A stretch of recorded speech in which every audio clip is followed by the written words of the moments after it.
మీ దోషములు మీకును మీ దేవునికిని, చూసావా ఏది అడ్డం వచ్చిందంట?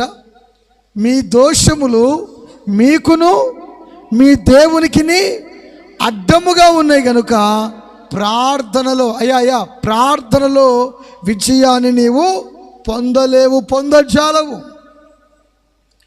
ప్రార్థనలో విజయము పొందాలంటే చెడుతనమును విడిచిపెట్టాలి. హల్లెలూయా. తగ్గింపు జీవితము కలిగి ఉండాలి. ప్రార్థనలో విజయము మనకు కలగాలంటే మనము ఆయనను వెతకాలి, ఆయన దగ్గరికి రావాలి. ఆయన దగ్గరికి మనం వచ్చినప్పుడు ఆయన మనకు విజయాన్ని ఇస్తాడు. దేవుని స్తోత్రం కలుగునుగాక. మంచిదండి. తమ్మును తాము తగ్గించుకొని దేవుని సన్నిధిలో ప్రార్థన చేసినటువంటి